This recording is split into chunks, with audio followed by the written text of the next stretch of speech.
बने हैं, सारी फिल्म इंडस्ट्री की हीरोइनियां आके यहाँ नाचती थी, वेश्यावृत्त बना दिए थे पूरे तरीके से। और अब किस जगह नाच रही है हीरोइनियां?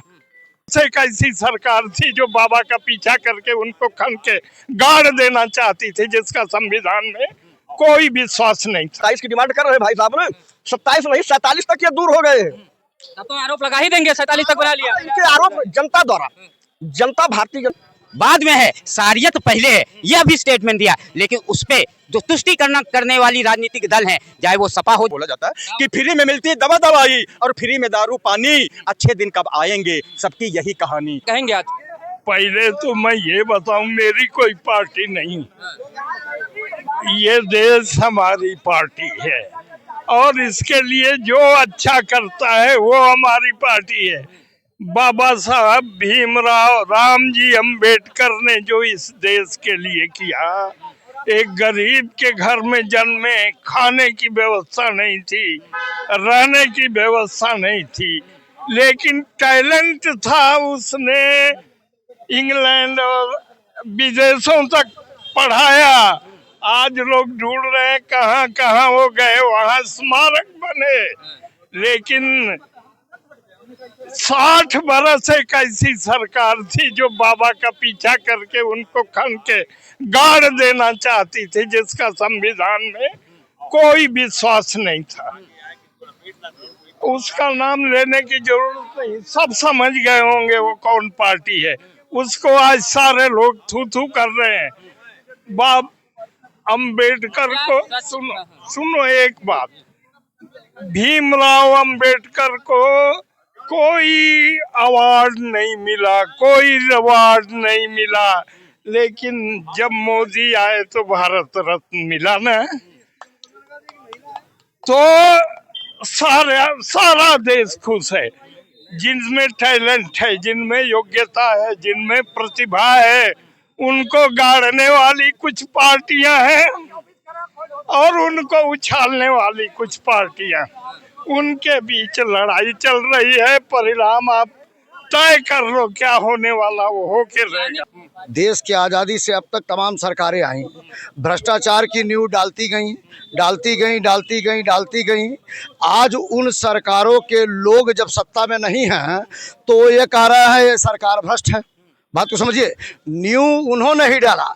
मायावती के सरकार में कब भ्रष्टाचार नहीं था, सपा के सरकार में कब भ्रष्टाचार नहीं था, दो आदमियों का उत्पीड़न होता था, औरतों का उत्पीड़न होता था, देशभक्त मारे जाते थे, हिंदू मुस्लिम लड़ाइयाँ करवाते थे। ये सब तो सपा बसपा कांग्रेस ने ही सिखाया है।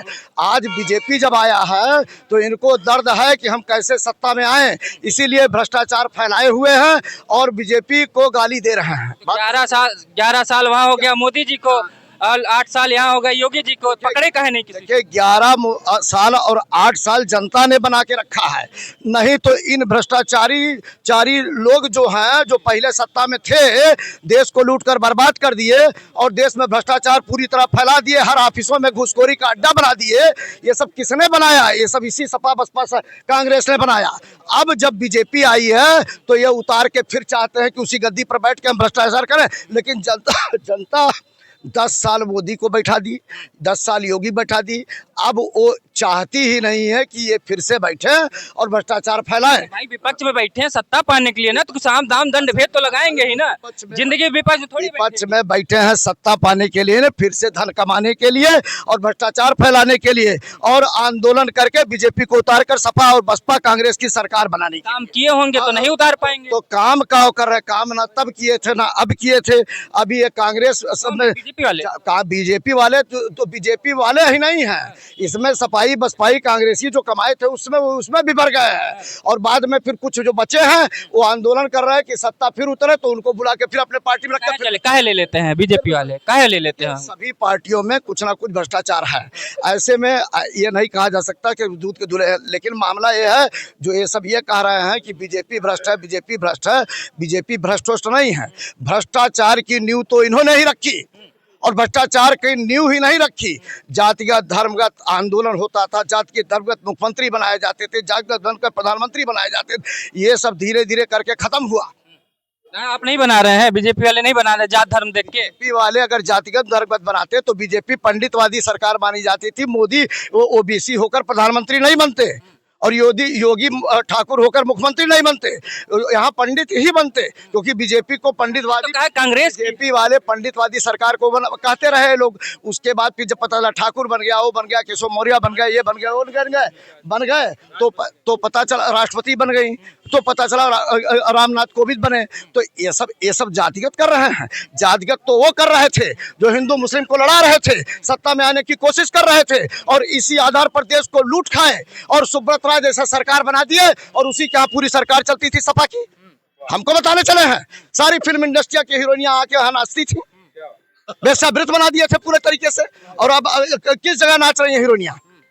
सिर्फ वही काम करते, टिकट दे रहे हैं आप। वही काम ये करते थे, वही काम में जो इसमें सरकार में आ गए हैं वो भी वही काम कर रहे हैं। आज भी इस सरकार में बैठे वही काम करने की कोशिश कर रहे हैं। और कुछ जो सड़क पर हैं उनसे कहा जा रहा है कि आंदोलन करो, सरकार गिराओ, सरकार गिराओ, सरकार गिराओ।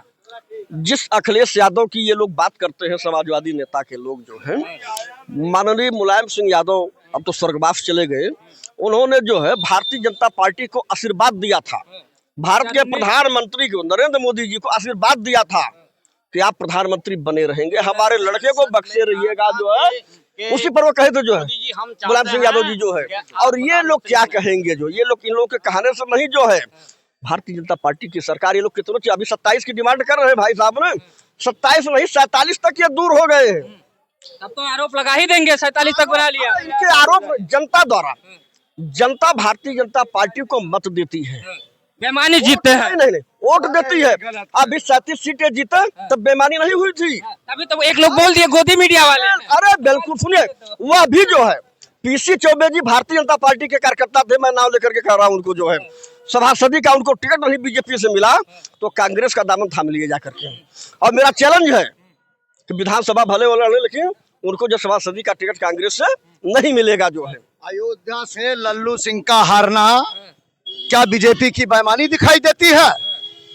इसका जवाब दीजिए। उनको है। हाँ तो लल्लू सिंह हार गए अयोध्या से। अयोध्या इनका मेन टारगेट था, और वहां जनता ने जिसको चुना, सांसद महोदय ने नहीं काम किया, नहीं विचार उनका समझ में आया, जनता ने उनको नकार दिया। बेइज्जती की। अगर ईवीएम की चलती तो अयोध्या पहले नंबर पर जीतता। कॉन्स्टिट्यूशन जो बनाई गई है वो केवल शोषित किसी भी समाज का, किसी भी समुदाय का, कहीं का भी व्यक्ति हो, सत्ता का लाभ सीधा उसको मिले। लेकिन अभी मैं एक एनालिसिस कर रहा था कि आज 40 साल की पॉलिटिक्स पे अगर नजर डालो तो नेताओं ने आखिर किया क्या है। किसी को हम बोलते ये नेता अच्छा है, ये नेता अच्छा है, ये नेता अच्छा है, तो कहीं न कहीं लोग अपने बुरे कर्मों पे पर्दा डालने के लिए इस तरह का कृत्य करते हैं।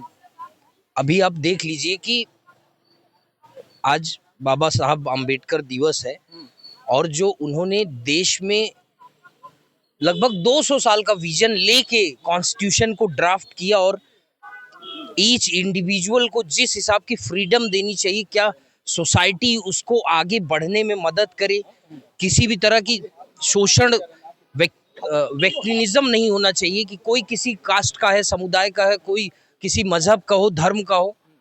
आखिर देश में तो रहने वाला नागरिक ही देश का सबसे बड़ा रिस्पॉन्सिबल ऑब्जेक्ट होता है। बनाएगा कौन? उसको बनाएगा क्या? जो चीज है उसको लागू रहना चाहिए सरकार के अंदर। और आजकल की जितनी भी सरकारें 40 साल में आई हैं वो केवल नजरअंदाज कर रही, केवल अपने मोटिव को सही करने के लिए। उसमें चाहे हर पार्टी को लपेट लीजिए आप। मुझे तो कुछ उम्मीद बहन कुमारी मायावती जी में नजर आई थी उस टाइम पे, जब इन्होंने बैक टू बैक एक सिंपल सा आदमी सीएम की कुर्सी पे बैठता है और बहुजन एकता को दम देता है। और उसके बाद भी जितने जैसे क्या हुआ कि अब सवर्ण लोग और बहुजनों के बीच में जो कास्टिज्म सिस्टम था, ये दोनों तरफ एक्सपेंड करता था, दोनों को शोषित करता था। पूरे देश के अंदर की बात मैं आपको बता रहा हूँ। लेकिन उसमें भी जो पॉलिटिकल समीकरण बन के आया और जो भी सरकारें बनी, मुझे लगता है इसी एजेंडे पे ही चली। और हर समय समय पे अभी देखिए, मैं वही बता रहा हूँ ना कि कॉन्स्टिट्यूशन में किसी तरह का भी चमत्कार हो सकता है। अभी आजकल ना ये सब पार्टियां अपने में लड़ रही हैं, इधर कर रही हैं, उधर सब समीकरण मिले वहीं से अमेंडमेंट कर, सब समीकरण, वो चाहे अखिलेश यादव की बात कर लीजिए या कोई भी बड़े बड़े पॉलिटिकल सटायर्स की बात कर लेते हैं, लेकिन बात इस जगह पे आनी चाहिए कि चमत्कार कॉन्स्टिट्यूशन में तब होता है, तब उसको माना जाता है कि ये कॉन्स्टिट्यूशनल चमत्कार का उम्मीद कर रहे हैं, कोई चमत्कार होगा कॉन्स्टिट्यूशन में? नहीं क्यों निश्चित रूप से संविधान के अनुसार देश और प्रदेश चल रहा है। बाबा साहेब का आज पुण्यतिथि है और उनके बाबा साहेब ने इस देश में वंचितों के लिए, एससी के लिए, एसटी के लिए जो अधिकार दिया, पिछड़ों के लिए, और जो संविधान का निर्माण किया, रचयिता रहे हैं, उन्होंने भारत की जनता को एक अधिकार दिया कि इस आधार पर ये देश चलेगा। आज हम बाबा साहब को याद करते हैं, उनके चरणों में अपना सर रखते हैं, लेकिन इस देश में बहुत से लोग हैं जो अपने हिसाब से देश को चलाना चाहते हैं। अभी आप देख रहे होंगे, एक झारखंड के हैं, कोई मंत्री हैं, मुस्लिम मंत्री हैं, वो कहते हैं संविधान बाद में है, शरीयत पहले है। यह भी स्टेटमेंट दिया, लेकिन उस पे जो तुष्टिकरण करने वाली राजनीतिक दल हैं, चाहे वो सपा हो, चाहे वो कांग्रेस हो, चाहे बसपा हो, चाहे कम्युनिस्ट हो, कोई एक शब्द नहीं उठा रहा है, उसके पर उठा रहा है। क्यों? क्योंकि इनको मुस्लिम वोट बैंक की जरूरत है, तब संविधान इनके लिए बाद में हो जाता है। और ऐसे कापी हाथ में लेके राहुल गांधी जिगा की संविधान है, लाल डायरी लेके ये विपक्षी गण घूमते हैं। आप भी तो ब्लैक वाली लेके घूम रहे अरे तो हम संविधान के अनुसार चलते हैं, हम कभी नहीं कहा कि हम संविधान ये करेंगे, हम संविधान का पालन करते हैं। भारतीय जनता पार्टी सबका साथ, सबका विकास, सबके विश्वास के आधार पर काम करती है भारतीय जनता पार्टी। आज सिर्फाबाद में आप देख लीजिए, कलकत्ता में जिस तरह से हिंदुओं के ऊपर अत्याचार हो रहा, उनका कत्लेआम हो रहा, एक भी शब्द ममता बनर्जी नहीं बोल रही है, कोई विपक्षी नहीं बोल रहे हैं। क्यों नहीं बोल रहे हैं? क्यों? आज अम्बेडकर जी ने हमेशा देश के लिए और राष्ट्र के लिए काम किया और संविधान लिखा। जब अम्बेडकर जी ने जब नेहरू मंत्रिमंडल में आए तो कांग्रेस ने उनको ठीक से काम करने नहीं दिया, और फिर उनको चुनाव जब लड़े तो उनके सहयोगी को हरवाने के लिए जवाहरलाल नेहरू ने ये काम किया है कांग्रेस ने। आज वही उनको संविधान लेके बाबा साहेब का लिख के कांग्रेस घूमती है। सबसे बड़ी फ्री में मंदिर ये दिखलाते, फ्री में सबको सैर कराते। मैं भैया की बात का समर्थन कर रहा हूँ, आगे करूँगा कि फ्री में मंदिर ये दिखलाते, फ्री में सबको सैर कराते, और मंदिर का बस नाम फ्री है, उसमें भी ये खूब कमाते, उसमें भी ये खूब कमाते। अमित शाह जी ने जो है मध्य प्रदेश के चुनाव में या अभी पिछले 1 साल पहले बोला था, तो मेरा कहना है ये, अजय धुरंधर रायवली का कवि हूँ मैं, और मेरा यही कहना है कि फ्री अगर करना है तुमको, शिक्षा फ्री में कर दो तुम। उन्होंने कहा, एक मिनट भैया, उन्होंने कहा कि फ्री मंदिर दिखाऊंगा मैं, मेरी सरकार बनाओ, मैं फ्री में मंदिर दिखाऊंगा। तो मेरा ये कहना है कि फ्री अगर करना है तुमको, शिक्षा फ्री में कर दो तुम, मंदिर हम खुद आ जाएंगे, थोड़ा धीरज धर लो तुम। फ्री में मिलती दवाई, फ्री में दारू पानी, मतलब एक बहाना होता है कि दवा दारू ऐसे बोला जाता है कि फ्री में मिलती दवाई और फ्री में दारू पानी, अच्छे दिन कब आएंगे, सबकी यही कहानी, सबकी यही कहानी। सम्मान मिला आपको लग रहा है अम्बेडकर जी को? जैसे सर ने कह दिया कि 60 साल तक कांग्रेस ने किया। युवा है, हमको सम्मान की अपेक्षा नहीं है। सम्मान क्या होता है? सम्मान अपने को बनाना पड़ता है, ठीक है? हम युवा है, हम अपना सम्मान किसी जाति विशेष, किसी धर्म विशेष से हट के हम अपना सम्मान खुद बनाएंगे। हम बनाएंगे अपना सम्मान किस विशेष पे? हम अपनी किसी कार्यशैली पे बनाएंगे, किसी चीज़ पे हम बनाएंगे। जैसे हम कोई भी चीज़, हमारा परिश्रम होगा, चाहे हम लेबर होंगे, मिस्त्री होंगे, जो चीज़ होगी, जो भी कमाएंगे वो अपने दम पे कमाएंगे। अपने दम पे हमने कमाए। ये नहीं होगा कि हमको किसी ने, चाचा ने हमसे कह दिया कि आप जाइए, ये आप संभालेंगे, ये आपका पद हो गया, ये हमारे पास नहीं है, ठीक है? हम कहीं से आए, व्यक्तिगत हम यहाँ रह रहे हैं, हम यहाँ का मूल निवासी हैं, तो यहाँ हम जो परिश्रम करेंगे वो हमको मिलेगा। जो भी